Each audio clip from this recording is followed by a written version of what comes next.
Welcome to the market money magnet guys. आज हम यहाँ बात करने वाले हैं एक ऐसे कंपनी के बारे में जिसने लास्ट 10 इयर्स में जो है करीबन 61,105% के रिटर्न्स बनाकर दिए हैं। और अगर हम लास्ट 5 इयर्स की बात करें तो कंपनी ने 30,552% के रिटर्न्स जो है ये बनाकर दिए हैं। आइए हम चलते हैं कंपनी के ऑफिशियल वेबसाइट्स पे। हमने गाइस जो ऑफिशियल वेबसाइट है ये ओपन कर ली है। आप यहाँ देख सकते हैं कंपनी जो है मोर देन 30 इयर्स का एक्सपीरियंस होल्ड करती है। हमने सिर्फ 10 साल के जो है इसके रिटर्न्स देखे थे 61,105%। और यहाँ पे कंपनी उससे पहले से बेहतरीन प्रॉफिट जनरेट कर रही है। कंपनी के पास 26 प्लांट्स है एंड मोर देन 5,000 एम्प्लॉयज जो है ये कंपनी के अंडर काम करते हैं। कि ट्रस्टेड पार्टनर्स देख रहे हैं यानी ही कंपनी के जो है क्लाइंट्स आप देख सकते हैं। क्लाइंट बेस में जो है अमेजॉन, हिंदुस्तान यूनिलीवर, उसके अलावा जो है जाइडस वेलनेस, आईटीसी और इमामी, बाटा, रॉकेटी, टाटा कंज्यूमर प्रोडक्ट, उसके अलावा माइक्रो एंड उसके अलावा गोदरेज, जीएसके और इसके अलावा विप्रो जैसे नाम भी यहाँ पे देखने को मिल रहे हैं guys. PepsiCo, Himalaya and Lakme ऐसे बड़े बड़े ब्रांड्स जो है इनके क्लाइंट्स देखने को मिल रहे हैं, इनके ट्रस्टेड पार्टनर्स देखने को मिल रहे हैं। इस पर से समझ ही आता है कंपनी के बिजनेस में कितना स्ट्रेंथ है, क्योंकि इतने बड़े बड़े नाम किसी को अपना जो है बिजनेस में इनके क्लाइंट्स है यानी इनका काम जो है कंपनी का बढ़िया होगा ही, तभी इतने बड़े बड़े नाम इनके साथ जुड़े हुए हैं। कंपनी का जो मार्केट कैप है यहाँ पे आप देख सकते हैं 6,867 करोड़ का देखने को मिल रहा है। मार्केट कैप जो है ये कंपनी का हम मार्केट कैप के हिसाब से एक small cap mid cap type की कंपनी है।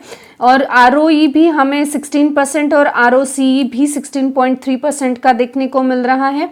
इसके अलावा जो है यहाँ पे कंपनी का फेस वैल्यू 2 का हमें देखने को मिल रहा है। बुक वैल्यू जो है 30 का है, यानी अराउंड हम कह सकते हैं यहाँ पे trading 20 times it's book value ये कंपनी है।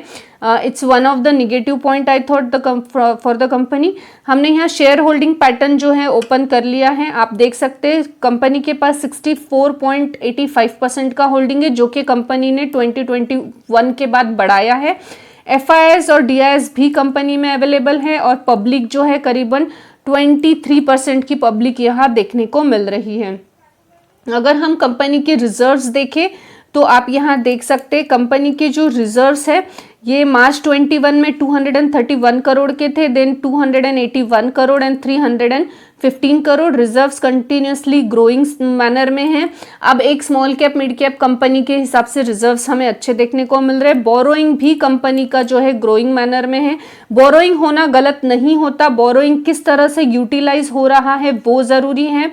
अगर कंपनी बोरोइंग का सही इस्तेमाल करती है तो प्रॉफिट भी जनरेट हो रहा है। आइए हम देखते हैं कंपनी ने कितना प्रॉफिट जनरेट किया है। सेल्स आप देख सकते हैं 1,407 करोड़ के सेल्स है, then again 2,040 crore and then 2,368 crore, यानी सेल्स कंटिन्यूसली ग्रोइंग देखने को मिल रहे हैं। एक्सपेंसेस भी ग्रोइंग है। नेट प्रॉफिट की बात करें तो 37 crore, 45 crore and 58 crore. Net profit भी कंटिन्यूसली हमें ग्रोइंग मैनर में देखने को मिल रहा है। अगर हम अर्निंग पर शेयर की बात करें तो 3.52, 3.96 एंड 5.19 यानी EPS भी हमें जो है कंटिन्यूसली ग्रोइंग मैनर में देखने को मिल रहा है। अब यहाँ पे अगर हम बात करें गाइस कंपनी कौन सी है और करती क्या है, तो गाइस कंपनी का नाम है हिंदुस्तान फूड लिमिटेड। ये इंडिया बेस्ड कंपनी ही है जो कि इन्वॉल्व है contract manufacturing of various FMCG product. अब यहाँ पे बहुत से लोग जो है कॉन्ट्रैक्ट मैन्युफैक्चरिंग और FMCG दोनों में कंफ्यूज होते हैं।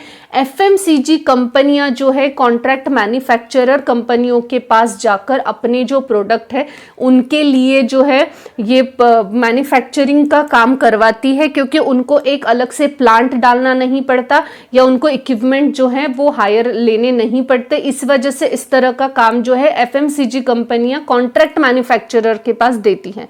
तो तो हिंदुस्तान फूड जो है ये कॉन्ट्रैक्ट मैन्युफैक्चरर कंपनी है और इसके क्लाइंट्स हमने देख ही लिया कि अदर जो है FMCG सेक्टर्स के क्लाइंट्स भी हमें देखने को मिल रहे हैं।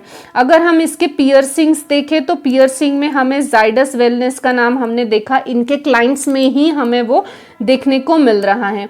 अगर हम इसका जो है चार्ट पैटर्न ओपन करें तो यहाँ पे आप देख सकते हैं जो हिंदुस्तान फूड लिमिटेड, आप यहाँ देख सकते हैं हिंदुस्तान फूड लिमिटेड जो है इसका प्राइस जो है 625 रुपीज़ का है। अगर हम इसका मैक्सिमम चार्ट पैटर्न ओपन करें तो आप बोलेंगे अरे आपने तो कहा 61,000% के रिटर्न से और यहाँ तो 692% के रिटर्न से ओनली। तो गाइज ये जो है NSE का चार्ट है और आप देख सकते हैं NSE पे ये कंपनी लिस्टेड 2019 में हुई थी और 2019 से लेके जो है आज तक का इसका मैक्सिमम चार्ट पैटर्न में 692% के रिटर्न से। लेकिन हम अगर BSE का चार्ट इसका ओपन करें और BSE में अगर आप मैक्सिमम चार्ट पैटर्न ओपन करते हैं तो जो है आपको यहाँ पे समझ में आएगा कि कंपनी यहाँ पे 61,000% से ज़्यादा के रिटर्न्स जो है बनाकर दे चुकी है। अगर हम देखें कंपनी कहाँ से लिस्टेड है तो 2012 से कंपनी लिस्टेड है एज अ 1 INR, यानी ये एक पेनी स्टॉक के टाइम से जो है BSE पे हमें लिस्टेड देखने को मिल रही है और इसने तब से लेके तो अब तक का सफ़र जो है बहुत ही शानदार तरीके से अपना 61,000% से ज़्यादा के रिटर्न्स देकर बनाया है। सेकंड जो है मैं एक चीज़ ज़रूर आपको यहाँ बताना चाहूँगी कि कंपनी ने जो है अपना हायर हाई जो बनाया था ये 1500 रुपये तक बना चुकी थी, लेकिन कंपनी ने जो है 20 मई 2022 को स्प्लिट अनाउंस किया था जिसका जो एक्सप्लिट डेट था 21 जुलाई 2022 था और इस स्प्लिट में 10 का जो फेस वैल्यू है अब 2 का रिमेंस रह चुका है। तो इस स्प्लिट के बाद जो है कंपनी एडजस्ट होते हुए हमें देखने को मिली है और आज कंपनी का स्टॉक प्राइस जो है BSE पे थोड़ा आपको डेफिनेटली अलग दिखेगा और NSE पे जो है ये थोड़ा अलग दिखेगा। जैसे कि हम देख रहे हैं BSE पे 612 का देखने को मिल रहा है और NSE पे जो है 625 का जो है स्टॉक प्राइस देखने को हमें मिल रहा है। अब ये तो रही सारे इसके पॉजिटिव फैक्टर्स। अब हमें देखना है जो मेन क्वेश्चन है कि हमें ये स्टॉक को बाय करना चाहिए या नहीं। तो गाइज हम इसके थोड़े निगेटिव फैक्टर्स मैं आपको जो है वो बताना चाहूँगी।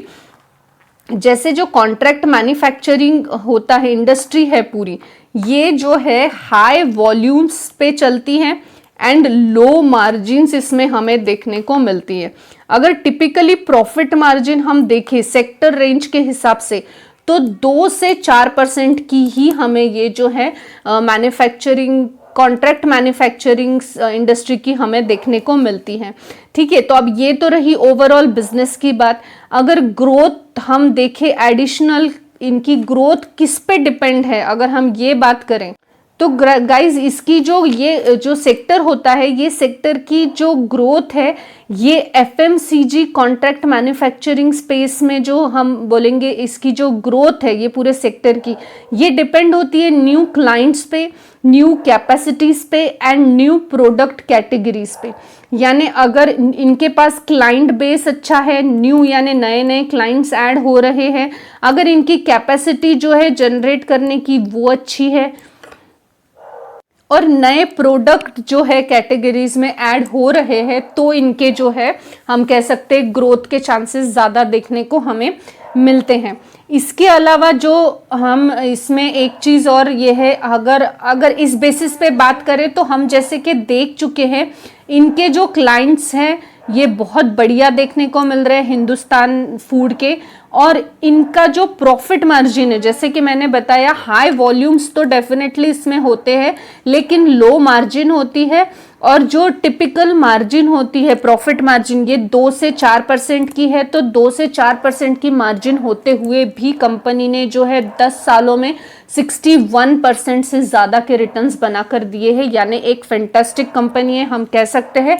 सेकेंड चीज़ जो मैं आपको इस कंपनी के बारे में एक निगेटिव फैक्टर ये भी बताना चाहूँगी जो कि मोस्ट इम्पॉर्टेंट है कि ये कंपनी इतना अच्छा प्रॉफिट जनरेट करते हुए भी कंपनी जो है डिविडेंड पे नहीं करती गाइस। कंपनी ने आज तक अपने जो कॉरपोरेट एक्शन है, इस कॉरपोरेट एक्शन में पहली कॉरपोरेट एक्शन हुई थी जो कि 20 मई 2022 को, और वो भी स्प्लिट की थी। इसके अलावा कंपनी ने आज तक कोई भी डिविडेंड पे नहीं किया है। हमने जो है अब तक के कंपनी के सारे प्रोज और कॉन्स देख लिए हैं, फिर भी एक मोस्ट इम्पॉर्टेंट जो है इसमें कॉन्स मैं बताना चाहूँगी, प्रो आपको सॉरी, कि कंपनी जो है ये अभी के सिचुएशन में now the largest organised player है एफएमसीजी कॉन्ट्रैक्ट मैन्युफैक्चरिंग का इंडिया में, यानी इंडिया में कॉन्ट्रैक्ट मैन्युफैक्चरिंग में नंबर 1 की कंपनी जो है ये हमें देखने को मिलती है हिंदुस्तान फूड लिमिटेड।